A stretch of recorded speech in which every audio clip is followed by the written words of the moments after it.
Welcome back to The Rancher's Voice, the podcast where the heart of agriculture meets the pulse of today's industry. From policy changes to pressing issues, The Rancher's Voice dives into the stories that matter most to ag producers. In each episode, we will cover topics including legislation, leadership, and the agricultural lifestyle.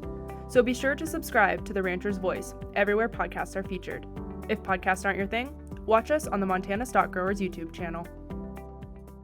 Welcome back to The Rancher's Voice. This is Rayleigh Honeycutt, the Executive Vice President of Montana Stock Growers Association, and today I have our MSGA officers with us to kind of talk about the state of the organization and kind of the things that we've been working on over the last couple months, as well as what we're going to be working on moving into 2025. So we have President Leslie Robinson here with us, First Vice President Turk Stovall, and Second Vice President Monty Lesh. Welcome, guys. Yeah. Thank you. Thank you. This is their first podcast, so they're really nervous. I'm just kidding. Well, let's start off with kind of introducing our listeners to you. Obviously, a lot of people know who you are. You've been around our organization and our industry for a long time. But some of our listeners may not know who you are. So, Leslie, do you want to just kind of quickly introduce yourself, where you're from, and how you kind of got involved with stock growers and ended up being the first female president of the organization? Sure. Good morning, everyone. Leslie Robinson. My husband and I ranch near Zortman, Montana. We have a commercial cow-calf yearling operation.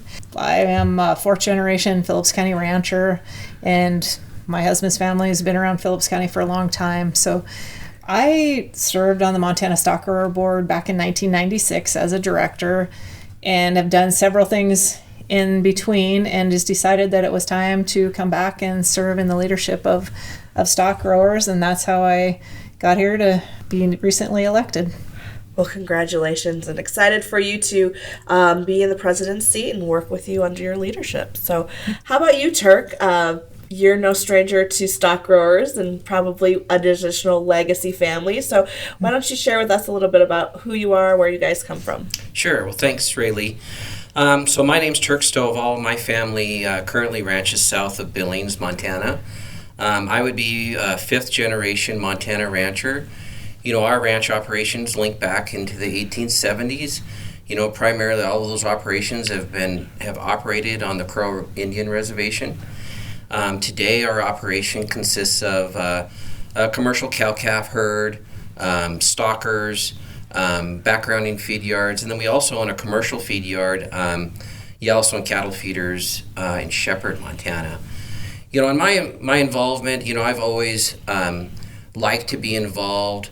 It's a passion of mine to try to see how we can make things better, and what can I do to do our part. You know, I like to try to help people say, you know, if there's a challenge or if there's a concern, what can you do as an individual to make it better and have that voice? And I really also like to feel like we are trying to be the voice of all of the Montana farmers and ranchers that don't necessarily have the time to go to town, if you will, or are willing to speak up. And so I take a lot of passion to be able to carry that voice forward, and really excited to be involved with stock growers. You know, it's an organization that's, you know, been here a long time. And, you know, my parents were involved with stock growers clear back into the 60s and 70s. And I can see the difference that stock growers has been able to make for the betterment of Montana farmers and ranchers. And I want to continue to help make that happen, not only today, but, you know, give the opportunity for in the future too. Awesome. Yeah, that's great. And someone else who is working towards the betterment of our industry is Monty Lesh. He's the newest member of our officer team. For those of you who are not familiar with how Montana Stock Growers runs, typically our officers kind of move up from second vice president all the way up to president. So Monty and Turk and Leslie have been on the officer team for 4 years already, and Monty's new to that officer team. Monty, why don't you share a little bit about yourself? So we ranch and farm south and north of Miles City. I got involved with stock growers in 2020. I've been a member for a long time, but I was asked to run for a board position, so I agreed to do that. I kind of come from a different background than the traditional ranch background. I grew up on a ranch. My dad managed a place for some owners. Originally, I was born in Colorado. We moved to Montana when I was 5. My family's involved with the farm and the ranch side of the business. My son is involved a lot. We do a lot of things together. And I guess when on the stock growers, I like to bring a sense of urgency to our strategic plan and our goals. I've always believed that what gets measured gets done. And a lot of that comes from my previous history. I ran banks for 21 years. We run a real estate brokerage business as well as the farm and the ranch side. We have a commercial cow herd. We do a lot of replacement heifer development and sell bred heifers or young cows. We have several irrigated farms that we also incorporate into the operation. But I'm excited to be part of the officer team. I think we have a great group. We have a great staff in Helena. And I think that we're on the cusp of doing a lot of great things. We've increased our membership. Our dues revenue is up. Our sponsorship revenue is up. And I believe that we're really on a course of establishing and maintaining great things for Montana ranching families. Yeah, you mentioned that really we have been really focused on measurement and tracking our success and how we've kind of moved into the last couple of years doing that. Membership has kind of been top of mind in that conversation, and really us being a lot more deliberate about how we recruit members, how we provide value to our members, as well as how we keep the members that we have retained. Can you guys share a little bit about what we've done as well as why that's so important and what we're doing moving forward? So since I've been on the executive team, we, like Rayleigh said, we were tracking our progress, setting goals, trying to match our scorecard with our strategic plan so that we're on the same page. It's been great to see the evolution of the organization as far as tracking and making sure that we're meeting our goals and what we need to do that. And we have always provided the membership with quite a few benefits, but we haven't always been great about making sure that the membership knows what they're getting from the stock growers. So that has been one of our missions, I guess, is to make sure that the membership understands what positive things they are getting with their membership. Just to add to that, I want to say it was probably maybe about 5 years ago, the board going through the strategic planning process really took a deep dive on, are we really doing good work for our membership? And how well are we communicating with our members? And we really brought in some new ideas on how to make that better. And how can we be better at reaching out to members and saying, hey, are we doing a good job? What should we be working on to make a difference in your operations? And it's taken time, but it is amazing what all of the board members and the stock grower staff and the leadership of stock growers has really achieved to this point to be much more surgical and much more effective of taking the voice of the grassroots farmers and ranchers of Montana and bringing that to the forefront. And if there was a concern, now we have mechanisms saying, hey, here's a concern that we have to address for our members and for the betterment of Montana. And just as Monty said and Leslie said, now we have metrics to saying, are we carrying that forward? And are we doing a good job for what those members said, it's important to me to get this accomplished? And that's what makes such an effective team. And obviously, we're all very proud of stock grower staff and all of the leaders that have come through Montana Stock Growers as board members. But we're really on a path that Monty mentioned that maybe stock growers really hasn't seen before. For our effectiveness and our ability to take that voice from rural Montana, not only to the capital here in Helena, but straight to DC, and it's really organic.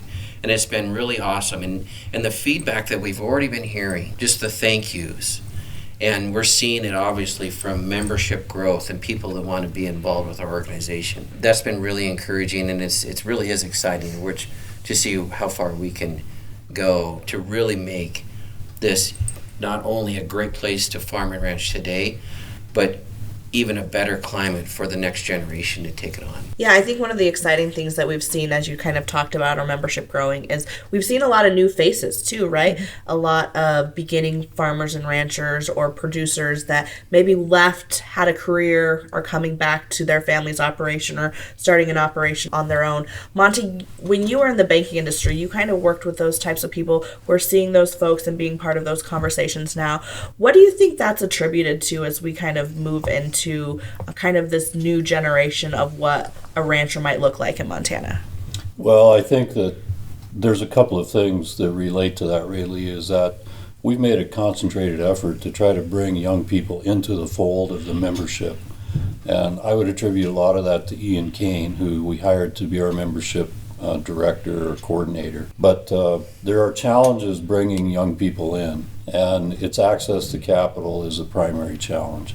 And the banking industry, I'm not involved with that intimately anymore. I mean, I have a lot of acquaintances still in the business, but the bankers in Montana want to make loans to young people. It's just that they're challenged with capital restrictions or collateral requirements or those types of things. And I think that there's things that we can do as an organization to help facilitate maybe some discussions or some policy changes within the farm lending programs of the government, FSA programs. I think that those people want to make loans so that young people can get into the business, but the capital requirements are really the limiting factor. It's not impossible, but young people really are struggling with that regard because the amount of money that's required, to run 300 cows or buy real estate is in the millions now. It's not in the hundreds of thousands. So that's a challenge, but I think as an organization we're helping facilitate those discussions and maybe create some solutions to that issue. I think another thing too is the non-traditional, what we would think, I guess, as non-traditional people getting into ranching too, which is just very important to help whoever wants to continue ranching or to keep the agriculture land in production. We need to have people that are willing to get into ranching no matter the age or where they come from. Yeah, I think a lot of times we talk about, the ranching industry, we have more people leaving it than entering it right now. And there's a lot of pause for concern on that creating a food security issue for our country and a national security issue. Turk, you really are passionate about that kind of area and have talked about that a lot. Do you want to kind of dive into that as well? Yeah, we, as an officer team this last year, actually met with Senator Stabeno's ag staff and really brought to the forefront at what point in time do we do something about there is ag land that's going out of production, and why is that? And is that due to regulation, or is it just due to the entry of new generations? As Monty would say, it's just almost impossible. Can someone wake up today that maybe had a non-agricultural profession and say, I woke up today and I want to be a rancher? Like, is that possible for them to make that switch? And so we really need to start having those discussions because we do have to replace ourselves. As we've heard from going across the state and getting feedback from Montana farmers and ranchers, not all legacy ranches that are multi-generation, not always the next generation wants to ranch. Or maybe they didn't have any children. So how do we make these bridges to keep these ranches in production? And it's going to take policy.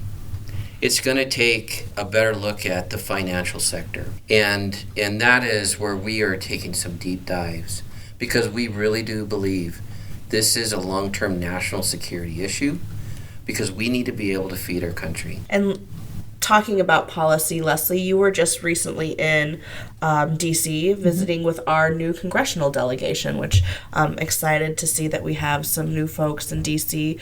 ready to hit the ground running and start working on behalf of Montana ranchers. Share with us a little bit about those visits and what you guys talked about as you met with each of our delegates. It was great to go back to D.C. and especially meet the new staff of our new senator and our new congressman. And just kind of, we just keep reiterating our message of, like Turk said, keeping the ag land and egg production, and what's it going to take? And one of the more timely issues is the estate tax and other tax issues that will be sunsetting in 2025. And so we need a renewal, at least to keep it where they're at, not go backwards to where they were. I guess the Farm Bill is also another thing that we visited about too, because that they just keep kind of kicking the can down the road, and we need to get a Farm Bill done. Yeah, you hit on tax policy, and Monty, you just recently wrote an op-ed for us that we shared throughout Montana regarding the consequences of those exemptions not being renewed. Talk to us a little bit about what you're thinking as it relates to the death tax and how there's going to be that huge shift with family and generational transfers if something and no action's done in 2025. So the first thing I would say is that elections have consequences. And since early November in the election, people's attitudes and perceptions of the future going forward have changed dramatically. I've sensed a lot more optimism about the future. The regulatory overburden is maybe going to be reduced or relaxed. The estate tax was a major concern amongst larger real estate holding people because of the potential loss of the step up in basis or the decline back to $5 million on an individual basis for the estate tax. So since the election, a lot of those discussions have been mitigated a lot. We're actually seeing a lot more optimism. And with optimism comes thinking outside the box sometimes. And I'm optimistic that Congress is going to get the extension done. I don't know if they'll get it done permanently, but I think they'll get it done for at least 10 more years with at least what the status quo is at this point. That's what we're hopeful for. One thing that I would mention to you is that I've sat on a loan committee review for a development corporation in southeastern Montana for probably 25 years. And in the last 2 years, we reviewed 3 loan applications. And the day before yesterday, we had a loan review meeting. We reviewed a credit and approved it. And there are 10 new applications in the queue right now. And since the election, they've had a tremendous amount of inquiry about loan programs and participation loans.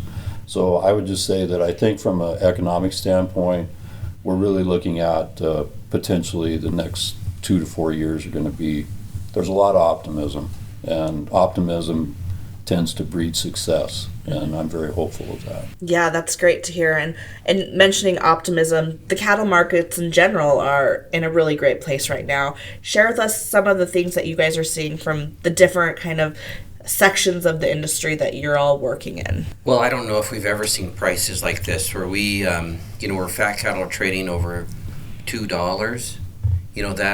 That was almost like this fictional story that, man, what would happen if that ever occurred? If you are a cow-calf operator and you are raising these livestock, these are some good times. And depending on where you're sitting, either with an equity position or maybe you just came through drought, the decisions of rebuilding or staying in operation is really all over the board. Mm-hmm. Where we're seeing this is, in some operations, boy, this is such a great time to get out. It's just, my inventory has never been worth this much money. There's others where, man, this is a great time to pay down debt. Or, when your heifers are worth so much money, how many heifers do you really keep? And so we're hearing all types of stories. This puts into play also some of the programs from a risk standpoint that we've also been involved with LRP. So just as we look into the future, if we're at historical prices that we've never seen, like the LRP gives an opportunity for commercial operations to sell literally next year's calf that hasn't even been born yet. And so is that something people should consider? Each business is to each their own in their decision making.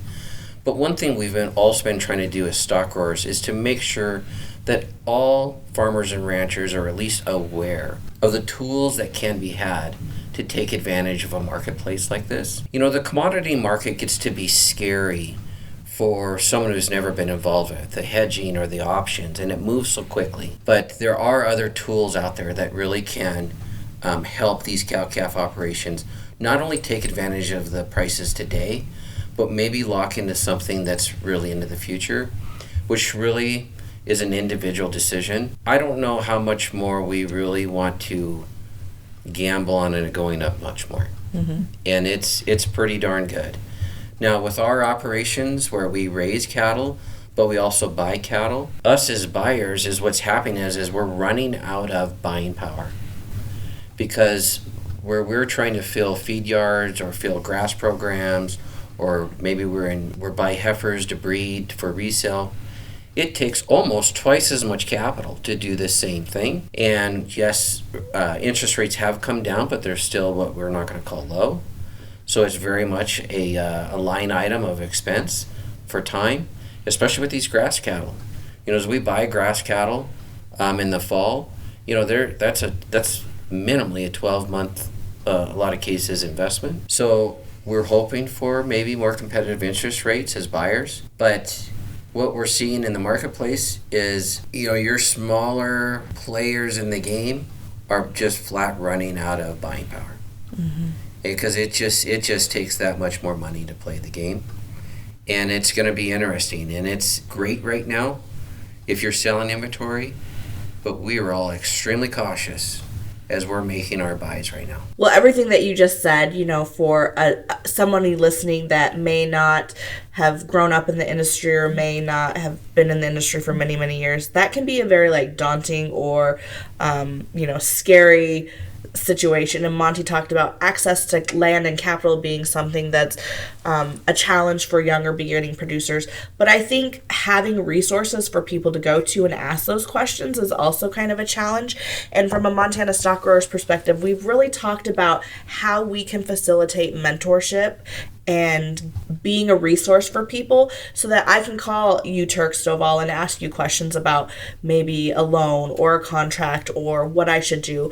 Where do you think, or how do you think our industry kind of becomes less closed off to allowing people to kind of have more opportunity to call people or create mentorship and relationships? Well, obviously as an officer team and as a board, we feel that the Montana Stock Growers Association can take a leading role in this and help try to be the conduit. You know, how do we link up folks that want to get into the business with folks that have really been in the business?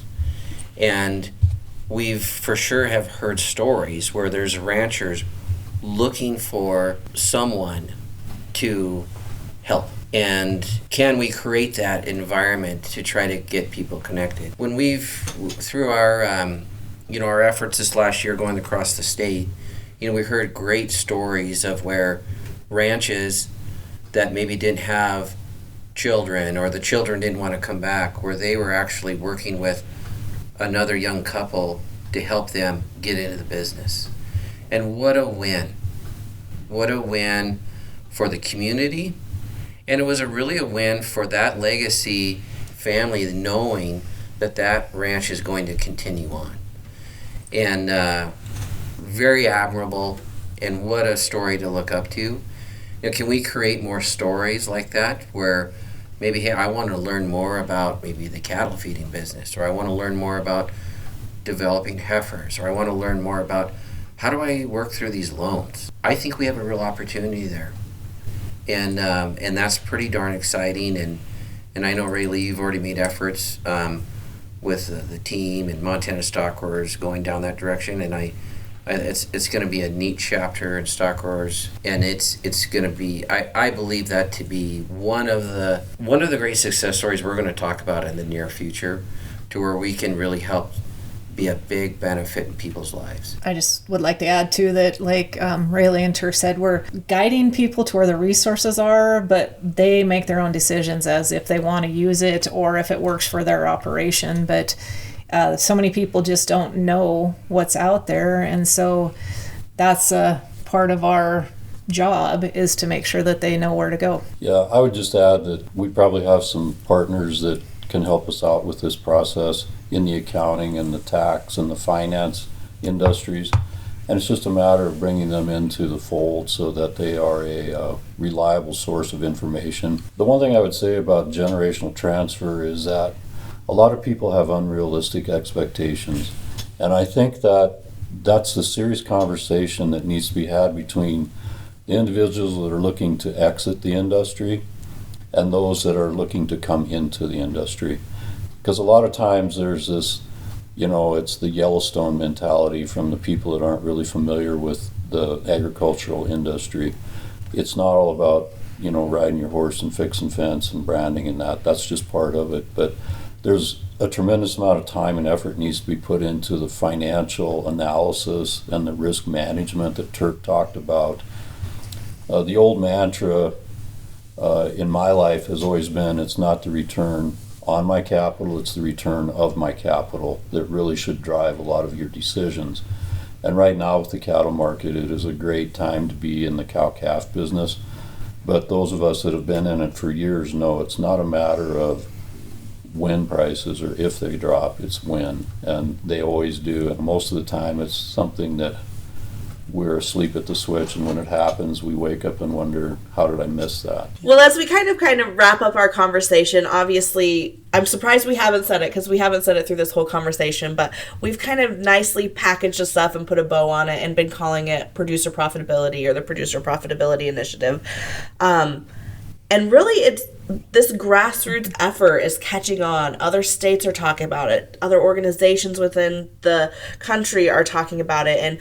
And we really have a plan to go forward to really build a coalition around the things that we've really talked about today. And one of the ways that we plan to do that is that this officer team, as well as myself, we're headed to San Antonio in early parts of February to present this concept to the delegates. And Leslie, do you want to talk to us a little about what we're going to be presenting and kind of the process that happens around, going to NCBA, who we are an affiliate member of? Sure. So Montana Stock Growers is a membership-driven organization, but so is NCBA. And that is what we'll be doing. And this time we're going to carry a directive to NCBA that ties into our Producer Profitability Initiative. And it's to do with the strategic plan of NCBA, just encouraging them. They have policies that work towards keeping agriculture land in production, because if we don't do that, then none of the policy is valid. So we just want to put a little bit more emphasis, I guess, in the strategic plan and be a little more clear to spell that out, that what we're doing is to try to keep agriculture land in egg production. So we'll be taking that to the NCBA in San Antonio and start with the committee and work our way through that. And we were successful, I think it was last year, we were successful getting policy through that way. And that everybody just needs to know that NCBA is a membership-driven organization. If you don't show up, then you don't have a voice, and that's why we're there, is to have a voice for the members of the Montana Stock Growers. We've also seen some other states kind of adopt similar policies or directives for their states. Turk, you've been in contact with a lot of other groups as well. I really do think that we have a true grassroots momentum going, and it's really exciting and really optimistic on where we're headed moving into the future. Yeah, I think what's been great with our Producer Profitability Initiative was we've gone through the state and we had a good structured program to be able to bring in all people's voices and ideas and be able to share that. That has been a model that other states have seen the success that has really grown. And it is also part of our mission as Montana Stock Growers is to bring in unity into our industry and try to collaborate with other states to get to, as Leslie would say, maybe our number one goal is the estate tax. Well, we need to be able to unify as a industry to come to Washington, D.C. with one voice. Now, the National Cattlemen's Beef Association is the largest cattlemen's organization in the United States. And we're an affiliate of that.